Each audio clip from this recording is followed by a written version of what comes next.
In ecosystem, predation is a biological interaction where a predator feeds on its prey. Predators may or may not kill their prey prior to feeding on them, but the act of predation often results in the death of its prey and the eventual absorption of the prey's tissue through consumption. Thus predation is often, though not always, carnivory. Other categories of consumption are herbivory, mycophagy and detritivory, the consumption of dead organic material. All these consumption categories fall under the rubric of consumer resource systems. It can often be difficult to separate various types of feeding behaviors. For example, some parasitic species prey on a host organism and then lay their eggs on it for their offspring to feed on it while it continues to live in or on its decaying corpse after it has died. The key characteristic of predation, however, is the predator's direct impact on the prey population. On the other hand, detritivores simply eat dead organic material arising from the decay of dead individuals and have no direct impact on the donor organism. Selective pressures imposed on one another often leads to an evolutionary arms race between prey and predator, resulting in various anti-predator adaptations.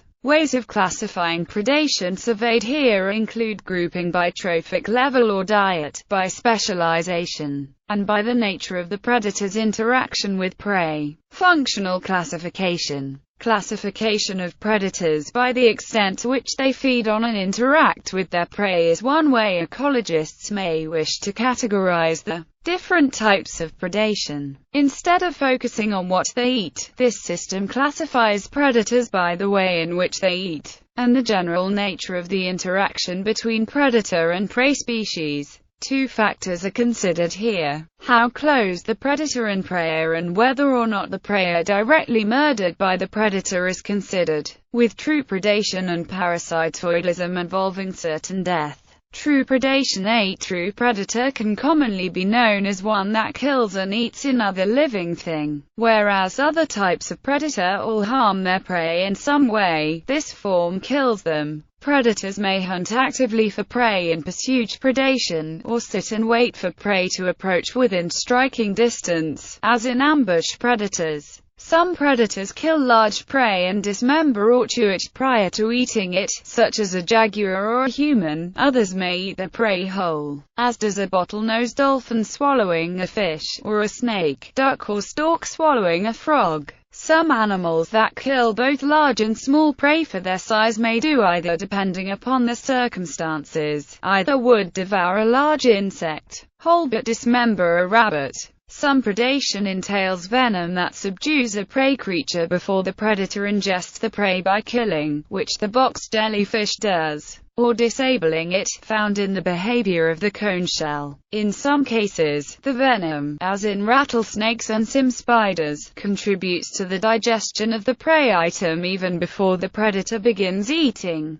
In other cases, the prey organism may die in the mouth or digestive system of the predator. Baleen whales, for example, eat millions of microscopic plankton at once, the prey being broken down well after entering the whale. Seed predation and egg predation are other forms of true predation, as seeds and eggs represent potential organisms. Predators of this classification need not eat prey entirely. For example, some predators cannot digest bones, while others can. Some may eat only part of an organism, as in grazing, but still consistently cause its direct death. Grazing organisms may also kill their prey species, but this is seldom the case. While some herbivores like zooplankton live on unicellular phytoplankton and therefore, by the individualized nature of the organism, kill their prey, many only eat a small part of the plant. Grazing livestock may pull some grass out at the roots, but most is simply grazed upon, allowing the plant to regrow once again. Kelp is frequently grazed in subtidal kelp forests, but regrows at the base of the blade continuously to cope with browsing pressure. Animals may also be grazed upon. Female mosquitoes land on hosts briefly to gain sufficient proteins for the development of their offspring. Starfish may be grazed on, being capable of regenerating lost arms. Parasitism. Parasites can at times be difficult to distinguish from grazers. Their feeding behavior is similar in many ways, however they are noted for their close association with their host species. While a grazing species such as an elephant may travel many kilometers in a single day, grazing on many plants in the process, parasites form very close associations with their hosts, usually having only one or at most a few in their lifetime. This close living arrangement may be described by the term symbiosis, living together. But unlike mutualism, the association significantly reduces the fitness of the host. Parasitic organisms range from the macroscopic mistletoe, a parasitic plant, to microscopic internal parasites such as cholera. Some species, however, have more loose associations with their hosts. Lepidoptera larvae may feed parasitically on only a single plant, or they may graze on several nearby plants. It is therefore wise to treat this classification system as a continuum rather than four isolated forms. Parasitoidism. Parasitoids are organisms living in or on their host and feeding directly upon it, eventually leading to its death. They are much like parasites in their close symbiotic relationship with their host or hosts. Like the previous two classifications, parasitoid predators do not kill their hosts instantly. However, unlike parasites, they are very similar to true predators in that the fate of their prey is quite inevitably death. A well-known example of a parasitoids are the ichneumon wasps, solitary insects living a free life as an adult, then laying eggs on or in another species such as a caterpillar. Its larvae feed on the growing host, causing it little harm at first, but soon devouring the internal organs until finally destroying the nervous system, resulting in prey death. By this stage the young wasp are developed sufficiently to move to the next stage in their life cycle. Though limited mainly to the insect order Hymenoptera, Diptera and Coleoptera, parasitoids make up as much as 10% of all insect species.